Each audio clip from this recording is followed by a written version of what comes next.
Welcome to the Informed Pregnancy and Parenting Podcast. I'm your host, Dr. Elliot Berlin. Our guest today combines her unique backgrounds in mythology, psychology, and education to challenge hidden preconceptions and help individuals, couples, and birth professionals prepare for life's most important transitions with a fresh, transformative approach. Although she's based in Southern California, her work and wisdom are now available to the masses through Transformed by Birth, a new book about cultivating openness, strength, and resilience for the life-changing journey from pregnancy to parenthood. Dr. Britta Bushnell, welcome back to the podcast. Thank you. I'm so happy to be here. You had a baby. Indeed. And what a labor it was. It always is a book. I mean, people who've written a book and had a baby in the same year talk about the parallels. Yes. I feel like I used so many of the metaphors and mythology that I use to talk about the journey of going through pregnancy, birth, and new parenthood with myself through the process of writing and publishing this book. Just idea light bulb popped off in my head. That after all the years you've spent helping people through childbirth education, you can now help authors with child book education. Child book education. Yes. You can probably be a book not educator. What I'm going to spend my time and energy doing, but yes. It's an idea in case you get bored. Absolutely. All right, let's remind people that we have an episode that's roughly named Mythologies, Metaphors, and Childbirth. It is one of our most popular episodes, both in terms of downloads and in terms of feedback. When people listen to it, they give us strong feedback about how your perspective and approach and tools that you provide in that episode really give them confidence before they go into labor. Just things that they can hold on to and confidence before they go into labor. I think that most people in my observation experience some combination of anxiousness and excitement before they have a baby, especially the first. And the feedback is that your style, your information, your materials push them into more excited, less anxious. Well, that's very gratifying to hear because my purpose in my work is all of those things that you just mentioned that it helps with. Mission accomplished. Yeah, that's wonderful. You can retire off to someplace. Wonderful to know. I don't feel like I'm retiring. All right, good. Quite the opposite. Lucky for us. Yeah, I really enjoy working with couples and with parents as they go through that rite of passage into parenthood. And I think it's a big change. It's a big transition, and I want to support them. I want to help them. It's a huge transition, and I know you're supporting them. And locally, people have had access to you. They can take your classes. Everybody who I know that takes your class, really with no exceptions, comes back transformed, totally like an experience that they can't even put into words. All they could say is it should have been sponsored by Kleenex. Whatever, not because they're sneezing, but because they're crying their eyes out. Whatever it is that you're doing in there, you are like bringing stuff out that has been locked and buried for years. And just what an amazing time to do that before going to this new chapter. Yeah, well, emotion is an important lubricant for birth, and we need to release it. If we hold emotion back, we're actually closing. And for labor and birth to be effective, we have to open. And that sometimes includes letting go of pent-up emotion. And so, there tends to be some tears that release and some joy that's expressed and some deep connection between partners. And it's really unbelievably beautiful to witness and to get to hold space for. Yeah. When they come out and talk about it that way, I'm like, why do you have to have a baby to have that class? I want that class. I know. It's actually the work that I'm really called to do is deep transformative work. It's just that people come and pay for a childbirth class, and then I get to do that work. I'm less, my children are now in college and older, and I'm not really drawn to birth from like a birth and babies perspective. I'm really drawn to work in birth because of the openness to transformation that parents feel as they stand perched on the edge of that big rite of passage. So I get excited because I feel like childbirth classes give an opportunity to get some of the life skills and the transformation skills that we don't get just generally in our lives. I mean, people often leave my classes saying this was Life 101, not just childbirth classes. Right. And your book is called Transformed by Birth, but I feel like it could easily just be called Transformed by Britta. It's transformed by life. It's transformed by big events. And I have 2 other books kind of waiting in the wings in my mind. We'll see, but... Twins on the horizon. Twins on the horizon, exactly. I'm not sure I can birth twins right now, but we'll see. I mean, because I really do feel like these big events change us. And to have something to hold us through that transformation, through that transit into a new part of our lives is helpful. And a lot of the cultural ideals that I talk about in part 2 of Transformed by Birth are really applicable across a lot of areas in our life. So we'll see. I mean, I have a Transformed by Parenthood book, perhaps, in my head. Absolutely. And my husband and I have talked about a Transformed by Relationship book, co-authoring that. Together? Together. He's an author as well. So, oh, kidding. Wow. Yeah. He wrote a book about money, so it's a very different... different field. But, I don't see it transformed by cash. Yeah. Well, his was, it's not about the money, and it's really kind of a spiritual look at how we relate to our money. Oh, so in some ways, there's similarities and some very big differences. You're very descriptive. Even when you talk about standing on the perch, I'm afraid of heights, but my heart started beating faster. You have a way. Yeah. Well, standing on that precipice, that heart beating faster, is often how parents feel. Yeah. Standing on the precipice, that edge of birth, knowing that big change is coming. Big change. And rather than pushing that aside and just saying, oh, you know, your body is made to birth, or whatever kind of wrapped up statements to just make it seem easier, I think we should be honoring the fact that parents feel that transformative energy. They feel themselves on that precipice. And I want to honor that. I want to connect with them in that place and say, yeah, it's big, and you can do it. We need courage in the face of intensity, not just hopeful platitudes. That's powerful, too. I want to get into a little bit more about the meat of your book and the structure of the book, but as a reminder, you kind of have a rich background where this is all drawing from. I do. I have kind of an interesting path that led me here, and it's connected between being a prenatal yoga instructor back 20 years ago. I can't even believe it was 20 years ago, but it was 20 years ago. And that led me into childbirth, teaching childbirth education classes with Birthing from Within, which led me to be a partner and co-owner of Birthing from Within for several years, as well as a trainer for them. And then after I finished with Birthing from Within, I decided that mythology was really a direction I wanted to keep going with, because that's peppered into the Birthing from Within approach.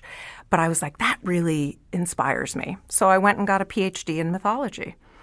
And then I ended up writing my dissertation for my doctorate about childbirth and cultural ideals or cultural myths that we tell ourselves that impact how we give birth, which ended up really being the research phase of this book. I love how you say, yeah, and then I really got into the mythology part, so I got a PhD in mythology, as if it was like, yeah, I was kind of hungry, so I got a pizza. Yeah, I had to be really hungry because it was a 6-year journey, and I actually ate a lot of pizza. Yeah, especially during dissertation writing phase. Yeah. I find eating a lot of pizza to be transformative. So in its own way. I did a lot of solo time, and I find that when I'm by myself while I'm writing, a pizza just fits the bill. Yeah. I'm with you. I can relate. All right. We're going to get into the meat of your book in just a moment. Yeah. We're going to take a quick break. Don't go anywhere. We will be right back.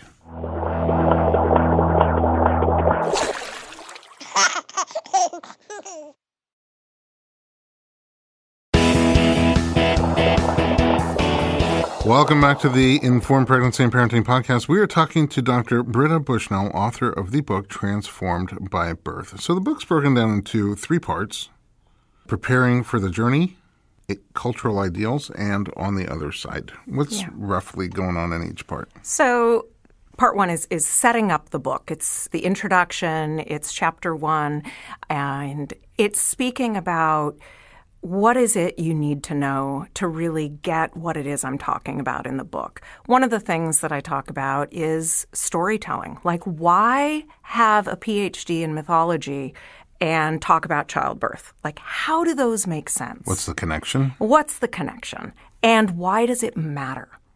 I teach in my book and in my classes a lot through storytelling. But there's reason for that. There's method behind that. And I, in part 1, talk about why that is and how the brain actually, in labor especially, is able to retrieve information that has been received through imagery and storytelling.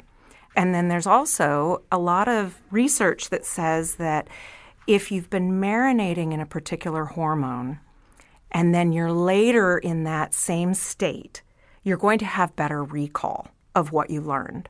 And storytelling, guess what hormone is released when you receive story? I'm going to say oxytocin. You got it. Wow. Gold star for me. Gold star for Dr. Berlin. Yeah. And so when you have a state where your body is releasing oxytocin and then later you're in labor and you've got oxytocin going and your rational, your linear brain is more subdued, the part of the brain that is more active is the more ancient part, the part that connects to storytelling. And so writing and teaching through story is accessible when you're in the hormonally saturated brain of labor. I think because on the surface it sounds like you said, what's the connection? Like, why do I need metaphors or mythology? And mythology sounds like something you have to learn in college or if you want to do well on Jeopardy. Right.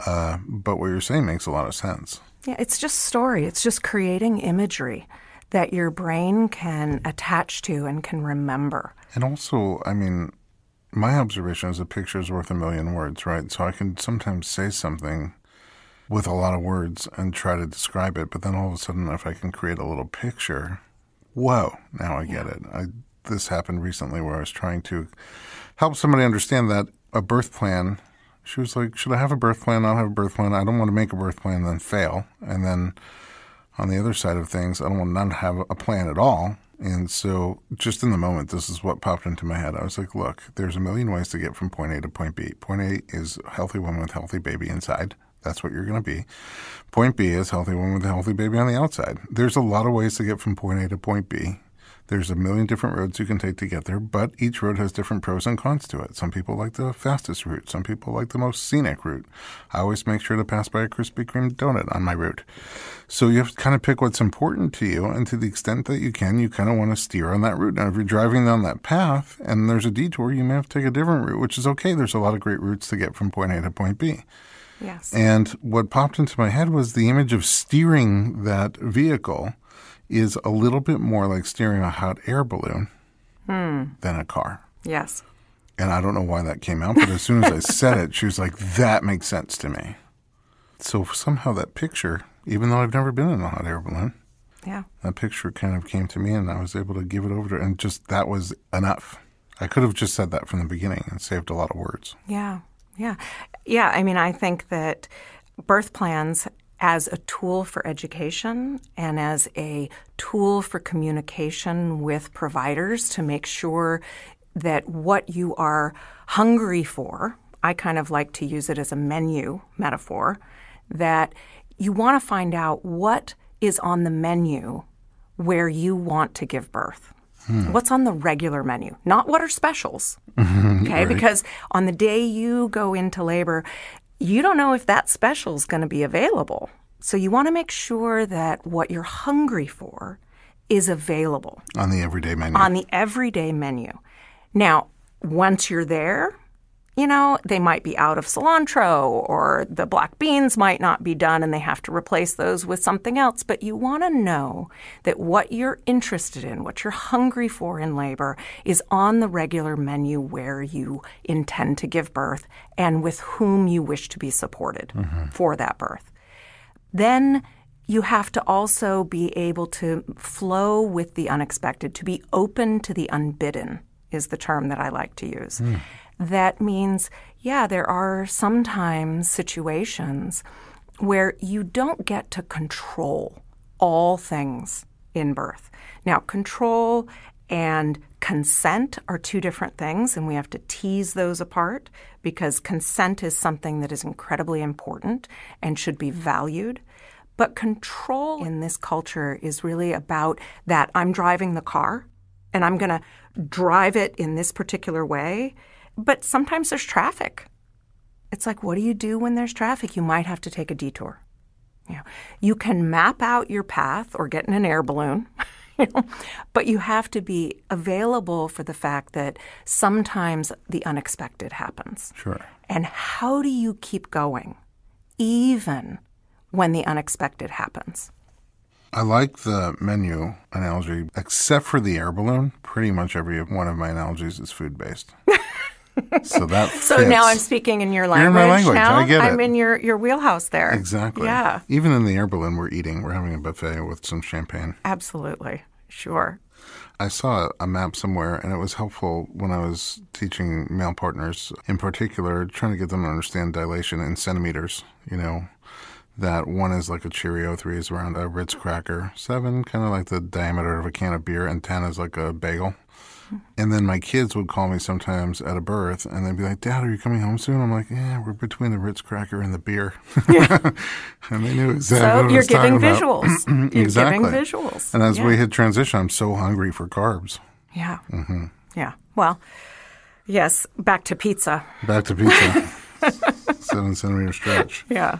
So part 1, preparing for the journey, then, is all the tools and... It's explaining how it is that the book can be useful. And then it also goes into what do you need to do to take inventory of where you are already.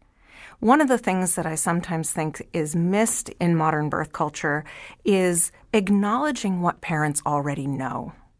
Acknowledging the experiences that they've had coming into pregnancy and birth, whether it's pregnancy loss or infertility challenges, or were they raised with a parent who delivered babies or was a doula, were their siblings born and they were there.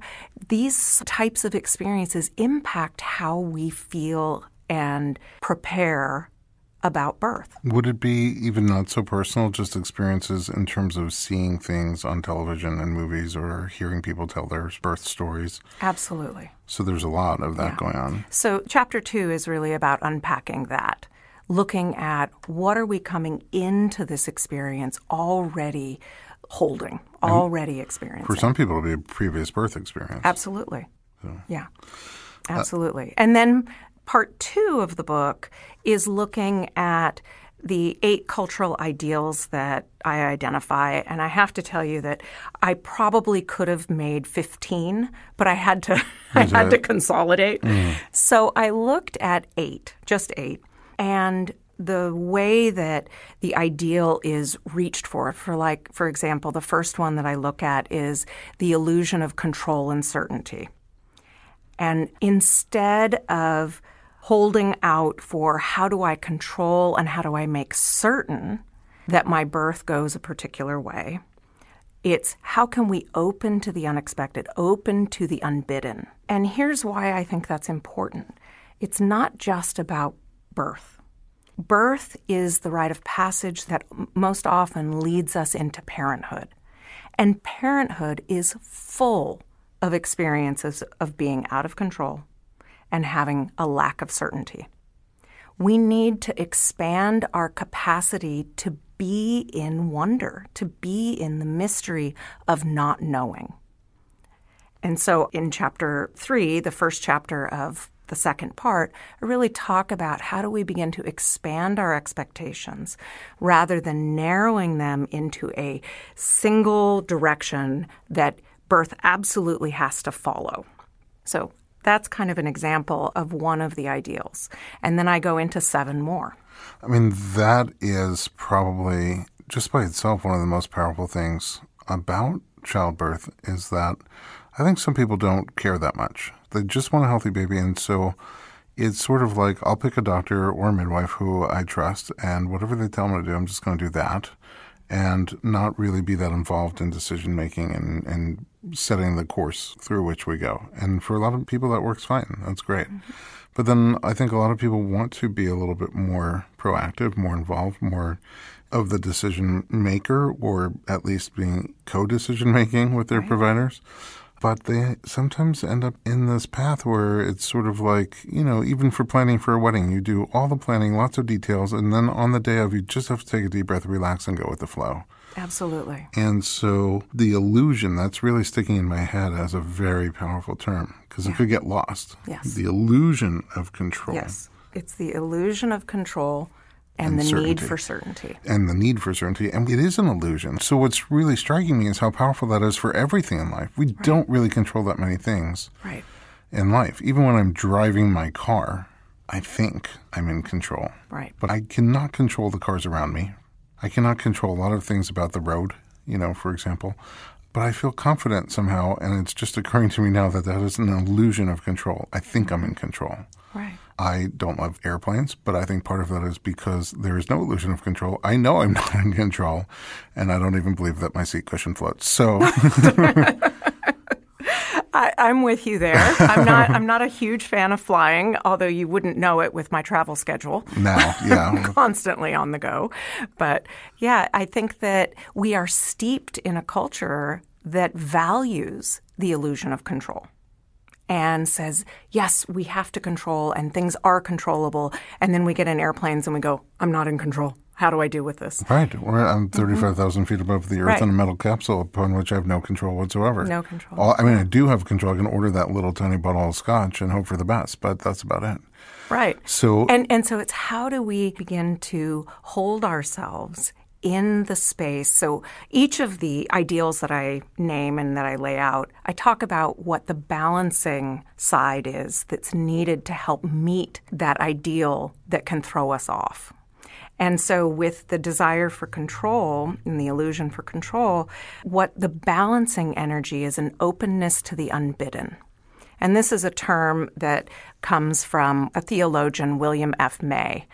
And when I read this quote, it just stopped me in my tracks. I found it so powerful, the idea of being open to the unbidden, and that parenthood tests that on a daily basis. Okay, pause for a second.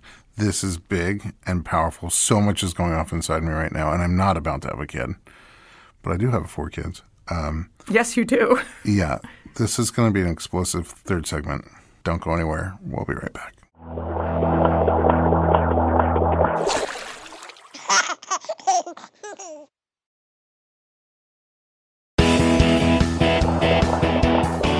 Welcome back to the Informed Parenting and Pregnancy Podcast. We are talking to Dr. Britta Bushnell, and my life is being transformed right here on the podcast because we got to talk about the unbidden. But before we get there, what I'm realizing is all the things in life that I'm afraid of, I have, like Jewy anxiety, all the things that I'm anxious about, I could say it because I'm Jewy, all the things I'm anxious about, we even had a dog, by the way. We fostered a dog. Yeah? Was he cute? No, she was by far the ugliest dog you ever met. But sweet, big-hearted dog. Yeah. Sadly, I think had a checkered past, and there were some problems with her. Number one, you could never leave the house. She needed to be around people. And if you leave the house, she would bust out of her crate and just tear up the house. And so the organization was like, okay, she's got to take this medication.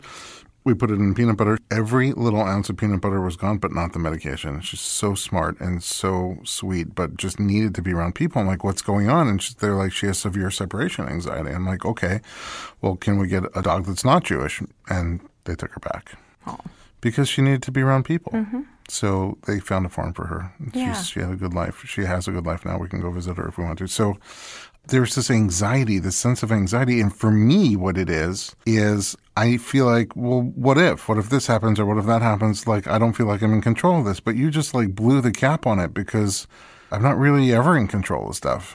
Right. And how come those what ifs are not preventing me from just driving to work? Right. Well, and that's what, when I work with parents, I want them to connect with, is not just the desire to control things or that illusion of control, but the how do you keep going? So how do you keep going when you feel out of control? Yeah, how do you do that? How do you do that? Well, I want people to explore it for themselves because I don't think it's a one-size-fits-all. Yeah. I mean, I think that there's a lot of ways we can build our resilience for facing the unknown. And one of the things that one of my teachers talks about is that the fear often is hungry for information. And so when we feel out of control, we go and we're hungry for information, so we go hunting for information. But then that leads us to my second ideal, which is the veneration of information and technology, the idea that actual answers exist that are universally true for all of us. Mm. And that's an illusion. That's another myth, another ideal that has false basis. And so what we need to meet that veneration of information and technology is to reconnect with wonder. And if you think about it, in today's culture that lives with cell phones in our back pocket pretty much 24/7, sure, we don't sit with wonder at all. If somebody at a dinner table says, I wonder, what year was that concert that, we went to? Do you remember? You're sitting around with old friends and you're trying to remember what year it was. You don't engage in the curious exploration. Somebody pulls out their phone. Hey, Siri. Yeah. Somebody Googles it. Right. Somebody asks Look, Siri. we got both. Yeah, couple hits got there. Got everybody covered. And we don't sit in that place of not knowing for very long, which I like to think is not just not knowing, but it's the place of curiosity. It's the place of wonder. And I think that's a really powerful place to develop the skill of settling in there, especially in new parenthood. Because concrete answers in parenthood, they just don't exist. That is true, but that seems to be like what all the information explosion is about. Here's what you should know. You got to know this. You got to know this. This is how it's going to be. And it's sort of interesting because when you compare and contrast to animals, there's this elephant birth on, I don't know if you've seen it on YouTube, called Risky Business. And she just off all by herself on this reserve in Bali. And they just go out and they see her giving birth. So they film it. And she is doing this dance and this movement. And then she squats, it looks like, and she delivers this 275-pound baby. She gently kind of steps over it to turn around. And the baby's not breathing. So she does all this perinatal care, like this neonatal care, really, where she's using her trunk to sniff and kind of diagnose. And she kicks the baby and the baby's still not breathing. And eventually she wraps her trunk around the baby's little trunk. She lifts the head up and pulls on it. And then all of a sudden, after that maneuver, the baby starts breathing. And the elephant literally smiles. She's super pleased and happy with herself. Okay, in my mind, I'm like, how does she even know there's a problem? And certainly, how does she know solutions? It looked like she did a chiropractic adjustment, but she didn't even go to chiropractic school. And I'm like, your chiropractor brain came out, didn't it? Yes. It's just incredible to watch how much she knows. And I'm thinking, wow, she doesn't even have a podcast to listen to. She didn't do childbirth education. She didn't take a class. She didn't read a book. How does that happen? And so on the one hand, I think people end up underprepared for birth, for parenting, for postpartum, for relationship after baby. And I think on the other hand, the solution that we're trying to do is like give you more information. But no, when I hear you talking, it's sort of like... Information is one piece of a many-pieced puzzle. There's a lot of parts, and information is not synonymous with preparation. Just because we fill our brain full of information doesn't mean we're ready. Mm-hmm. And often what we need to really be ready for the rite of passage of birth and the journey into parenthood is being prepared to feel what it feels like to be a little out of control, to not know all the answers. In this modern culture, we're used to having things well organized and planned out and linear and organized. But birth and parenthood don't always work that way. Oh, they're sloppy sometimes. They can get really sloppy. And so I want people to know how to move forward in the sloppiness. How do they keep going even when they don't know what to do next? That, to me, is the big part of preparation. But is it? Because it feels like if I'm looking at the elephant, her name is Risky. If I'm looking at Risky, she knows what to do next because it's hardwired inside her. She has very powerful instincts that tell her what to do next, even though she had no idea any of that was going to happen and no educational training on how to respond to it. Right. We might have some of that information and some of those skills and some of that instinct inside of us, but instinct rarely sounds certain. When we have an instinctual impulse, it rarely is like, this is absolutely what you should do. It tends to be like, hey, have you thought about? And if we aren't used to being a little bit in the place of not knowing, then when instinct starts to talk to us, we aren't well versed at listening. So we have to insert the pause rather than immediately going for a Google search or an internet search or a Siri search or whatever it is to find answers. We have to pause and let ourselves go, okay, what kind of information am I interested in? What am I hungry for? What is another food analogy for you there? Yeah. Where would the best place be for me to get the information that I'm needing right now? Would my mom be a good person to reach out to? How about my friend who just had 2 kids? What about my doctor? Or is an internet search the best choice? Or is that book that is sitting on my shelf that I haven't cracked open yet, is that a place? And if we take a moment and we pause, I think that gives us a moment to go, okay, how do I feel? And we start to listen to our own inner wisdom, our own inner guide that sometimes is actually telling us we need more information, or we need more practice, or we need more strength. Then we can start hunting for that. The inner voice is asking for. But very first thing we have to do is to give ourselves the ability to sit with uncertainty, because the internal voice rarely sounds clear and definitive. It often just is a little fuzzier.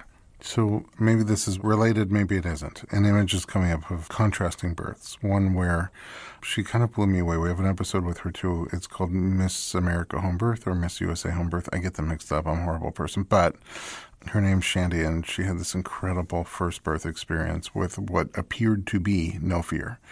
And I was like, where did you get that confidence? And the interesting thing was, nobody really, she had a great midwife and a great doula, and her husband was incredible. She was most amazing. And even her dog was like this little 5-pound dog licking her face was so comforting, you could tell to her. The interesting thing is nobody really ever said anything in terms of do this now, or even maybe like, maybe you want to do this now. It was just, she kind of seemed to be very in touch with her inner voice. She was reacting to it and it was guiding her and she was connected to it. In contrast to other types of birth where there's sometimes 10 voices, even with pushing, just how to push and when to push and how many times to push in that minute and take the breath. And sometimes it just seems like if there wasn't so much cloudy noise from the outside, then if we had that pause, then we would actually get instructions from the inside where there's so many more sensors. Like you said, there's no one size fits all. Everybody's a little different. So, right. So what position to get into or anything like that, none of us have the sensors. No matter how many births you've attended, witnessed, helped, facilitated, you don't have the sensors that she has inside. And if we are not able to give her that chance to pause and listen to the inner voice, then we might be doing more harm than good.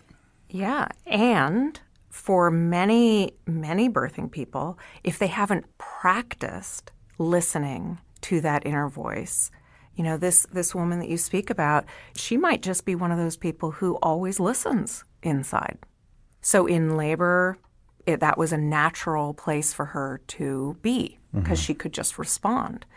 But for a lot of us that live in what I call in my book a very Apollonian society, which is a whole myth thing which probably don't have time to go into, but it's where I compare and contrast the Greek gods Artemis and Apollo.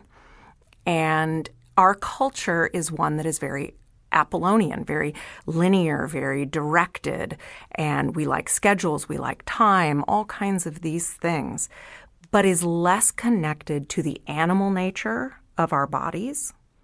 So if we haven't spent any time in that animal nature of our bodies, which is what I refer to as the Artemisian side, as she's the goddess of the wilderness, whereas Apollo is more the goddess of order and society and culture, that if we've completely marinated in Apollo's realm, we then, when we're in labor and we're more in that Artemisian place, we don't know how to listen to that animal side of us. So we have to practice ahead of time if we don't have an intuitive ability to do that naturally. And I agree with you that some people do. Some people, that's just a part of how they operate already. But I'm noticing, even in the 20 years that I've been in this field, that more and more people are in that Apollonian place, less connected to their animal side, more connected to their intellect, and less connected to that bodily response. And I think we need to be supporting that more animalistic connection that is that animal, that elephant that you described, that ability to kind of pause, drop in, feel into what the animal of our body wants. I'm grateful that we live in an Apollonian culture, because that means in an Apollonian world we have tools in birth that save lives. And birth itself is still a very wild, untamed process. So we need both. And for most of us, it's an imbalance, and we need more of what the wilderness, what that Artemisian side, that animalistic side offers. I think the strongest animalistic response I've had, the clearest, like yes right now, is the pizza response. It's never like maybe we should get a pizza. Yeah. Yeah, well, I could go into Artemis and Apollo ad nauseum. I love them. I use them throughout my classes to create really a balanced understanding of the values that we have in this overculture, as well as what's needed in birth, and how they're like two sides of the same coin, and each has a value. One's not better than the other. They're just different. Right. Yeah. Well, this has been just a little appetizer. There's a lot more in the book. Going to my food analogies. Yes. Of what's in this we book. can't get away from the food analogies, can we? And also, we said at the beginning, like you even talked about transformed by could be related to lots of other things. I'm dying to read the book in its entirety, because the things that you're saying, like my mind is just spinning hard right now. And I think probably everybody who reads it will tag on to different things, but you make a lot of sense. And it's sort of like this deep wisdom that you bring out about how we fit into the world and how we need to fit into the world, or feel like we need to fit into the world. Yeah. And if you can change that perspective a little bit, then you can open up doors to that you didn't know were accessible. Yeah, I really see birth as an opportunity for profound growth, transformation. And really, that can happen in a lot of different times in our lives and lots of different moments. It just so happens that the moment that I'm really passionate about working with is around birth. Yeah. But the lessons and the wisdom around growth and transformation are really universal. Where can we find you online? You can find me online at my website, which is brittabushnell.com. And my handles, I guess, on Instagram, I think that's what they're called, handles, on Instagram and Facebook are Britta Bushnell, PhD. So I got that little doctor part put on there, you know. I like it. And I have a Transformed by Birth Facebook community that people can join as well. Fantastic. The book is called Transformed by Birth, And I'm grateful that you came back to tell us more about it. I'm so grateful to be here. I loved the first time I came. It was so much fun. And I always love sitting with you or being at births with you. So yeah, thank you. I mean, it's wonderful. I always learn from you when I'm around you, even when I'm around people who've been around you. Secondhand smoke. Yeah. It's wonderful. Hopefully a lot better than secondhand smoke. Well, okay. In a positive way. Yes, in a positive way. Thank you so much.